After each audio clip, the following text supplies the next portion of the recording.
السلام علیکم دوستو۔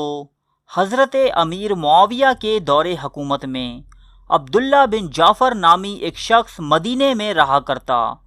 یہ مدینے کا ایک دولت مند، معزز اور با اثر شخص تھا، لیکن اس کی وجہ شہرت اس کی عمارہ نامی ایک کنیز تھی جو حسن و جمال میں اپنا ثانی نہ رکھتی تھی۔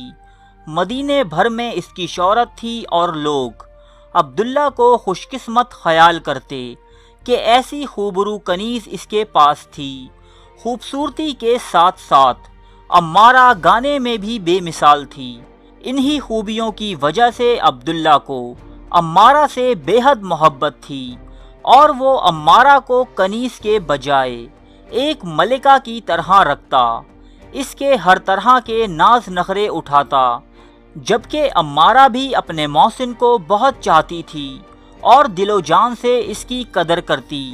عبداللہ اور امیر معاویہ میں گہرے تعلقات تھے اور عبداللہ اکثر ان سے ملنے دمشق جایا کرتا۔ سن 58 ہجری کا واقعہ ہے کہ ایک مرتبہ عبداللہ دمشق گیا۔ اس مرتبہ عمارہ بھی اس کے ساتھ تھی۔ یہ یزید کی جوانی کے دن تھے۔ ایسے ہی کسی ملاقات کے دوران اس کا ٹکراؤ عمارہ سے ہوا۔ یزید پہلی ہی نظر میں عمارہ پر فدا ہو گیا۔ اب عمارہ کی وجہ سے یزید نے عبداللہ کے گھر آنا جانا شروع کر دیا اور ہر وقت عمارہ کے لیے بےتاب رہنے لگا۔ یزید کی بدبختی و ضلالت سے کون واقف نہیں کہ جس نے خانوادہ نبوت کے چشم و چراغ کو اپنی تیغ ہوس کا نشانہ بنایا اور اہل بیت کے بچوں اور عورتوں پر ایسے مظالم ڈھائے کہ وہ تاریخ کا ایک المناک باب ہے، جبکہ دوسری طرف اس کی خود غرضیوں، نفسانی خواہشات اور جنسی ہوس پرستیوں کے سلسلے میں بھی اس کا کردار کوئی کم داغدار نہیں۔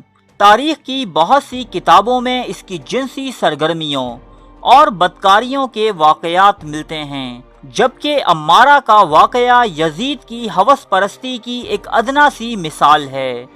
عبداللہ اور عمارہ تو کچھ دن دمشق میں قیام کرنے کے بعد واپس مدینہ چلے گئے، مگر یزید کی آتش ہوس اندر ہی اندر سلگتی اور بڑھتی رہی۔ عمارہ کا مالک عبداللہ ایک با اثر شخص تھا، جبکہ خود امیر معاویہ اس کا بہت احترام کیا کرتے، لہٰذا عمارہ کو عبداللہ سے زبردستی چھین لینا کوئی آسان کام نہ تھا۔ چنانچہ یزید نے تہیہ کر لیا کہ خلیفہ بننے پر سب سے پہلا کام عمارہ کو عبداللہ سے چھین کر اپنی آغوش میں لے گا۔ جلد ہی اس کی تمنا پوری ہوئی اور یزید تخت خلافت پر بیٹھ گیا۔ اس کے باوجود وہ عمارہ کو بزور قوت حاصل نہ کر پایا۔ عبداللہ کوئی معمولی آدمی نہ تھا، اس کے ہمدردوں کا حلقہ بہت وسیع تھا، اس سے دشمنی مول لینا آسان کام نہیں تھا۔ انہی دنوں یزید کی شناسائی عراق میں رہنے والے ایک چرب زبان شخص سے ہوئی جو اپنی دل پسند باتوں سے ہر کسی کا دل موہ لینے میں ماہر تھا۔ اسے دھوکہ دہی اور فریب کاری میں بھی خاصی مہارت حاصل تھی۔ یزید نے اس کو اپنے دل کی تمام کیفیت بتا دی اور کہا کہ اگر عمارہ کو بغیر کسی جھگڑے کے حاصل کر لیا جائے تو تمہیں منہ مانگا انعام دوں گا۔ اس بات پر اس عراقی نے جواب دیا کہ یہ تو میرے بائیں ہاتھ کا کھیل ہے، اور شاہی خزانے سے بہت بڑی رقم لے کر اس مہم پر روانہ ہوا۔ اس رقم کے ذریعے اس نے تجارت کی اشیاء اور چند اونٹ خریدے اور ایک تاجر کا بھیس بنا کر مدینہ شہر میں داخل ہوا۔ یہاں پہنچ کر اس عراقی نے عبداللہ سے کچھ دن اس کے گھر میں ٹھہرنے کی اجازت مانگی۔ عبداللہ ایک بامروت شخص تھا، چنانچہ اسے اپنا مہمان بنا لیا۔ اس عراقی شخص نے اپنی شاطرانہ باتوں کی بدولت عبداللہ کو ایسا متاثر کیا کہ جلد ہی دونوں بہت گہرے دوست بن گئے۔ عبداللہ اسے اکثر اوقات اپنے مکان میں لے آتا۔ ایک رات عبداللہ نے اسے اپنے گھر کھانے کی دعوت دی، لذیذ غذاؤں اور پرلطف میووں کے ساتھ ساتھ شراب کے دور بھی چلے۔ محفل کے اختتام سے قبل عبداللہ نے عمارہ کو طلب کیا۔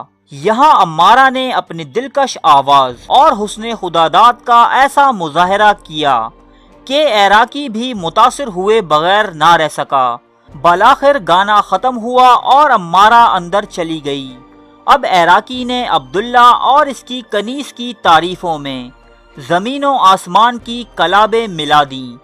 جب اچھی طرح عبداللہ کا اعتماد حاصل کر چکا تو بولا کہ اس کنیز کی خاطر میں اپنی زندگی بھر کی پونجی تمہیں دینے کو تیار ہوں، جو 10,000 اشرفیاں ہیں۔ میرے دوست منع مت کرنا۔ یہ ایک بہت بڑی رقم تھی، جبکہ عبداللہ اس وقت مکمل نشے کی حالت میں تھا۔ وہ عراقی کی بات مان گیا۔ صبح عراقی یہ رقم لے کر عبداللہ کے گھر پہنچا تو عبداللہ اپنے رات کے بیان پر قائم نہ رہا۔ وہ کسی بھی صورت عمارہ کو چھوڑنے پر تیار نہ تھا۔ اب عراقی نے اسے مقدمے کی دھمکیاں دینی شروع کیں۔ عبداللہ نے اسے دوگنی رقم واپس کرنے کا لالچ بھی دیا، مگر وہ عراقی جو دراصل یزید کے منہ مانگے انعام کے لالچ میں تھا، نہ مانا۔ عبداللہ جو ایک معزز شخص تھا، اس کی دھمکیوں میں آ گیا اور نہایت دکھی دل کے ساتھ عمارہ کو رخصت کر دیا۔ جب یہ قافلہ دمشق میں داخل ہوا تو اس عراقی کی تمام آرزوئیں خاک میں مل گئیں، کیونکہ اسے یہاں پہنچتے ہی یزید کے مرنے کی خبر ملی، جو کہ صرف 3 برس اور 9 مہینے حکومت کے بعد جہنم رسید ہو گیا تھا۔ اب تو یہ عراقی بہت سٹپٹایا اور یزید کے بیٹے معاویہ کے پاس حاضر ہو کر اسے تمام صورتحال سے آگاہ کیا۔ معاویہ پہلے ہی اپنے باپ کی بدعمالیوں پر بہت رنجیدہ تھا۔ اس نے عمارہ کو قبول کرنے سے انکار کر دیا۔ جب یہ عراقی بالکل مایوس ہو چکا تو سوچا کہ اسے واپس عبداللہ کے پاس چھوڑ آنا چاہیے کہ کم از کم 10,000 اشرفیاں تو واپس لے لی جائیں۔ یہ سوچ کر عراقی عمارہ کو لے کر دوبارہ مدینے روانہ ہوا۔ دوسری طرف عبداللہ نے عمارہ کی محبت میں کھانا پینا تک چھوڑ دیا تھا، ہر دم عمارہ ہی کو یاد کرتا رہتا۔ عبداللہ کا گھر، جو کبھی مدینے کا سب سے خوشحال گھرانہ تھا، اب حسرت و یاس کی آماج گاہ بن چکا تھا کہ اچانک اسے عراقی کی آمد کی اطلاع ملی۔ وہ دوڑتا ہوا عراقی کے خیمے تک پہنچا، جہاں اس کی ملاقات اس کی سابقہ کنیز عمارہ سے ہوئی۔ دونوں کافی دیر تک ایک دوسرے کو دیکھ کر روتے رہے۔ پھر اس عراقی نے عبداللہ کو تمام قصہ سنایا اور عمارہ اسے سونپ دی۔ عبداللہ نے اس احسان کے عوض عراقی کو 10 کے بجائے 20,000 اشرفیوں سے نوازا۔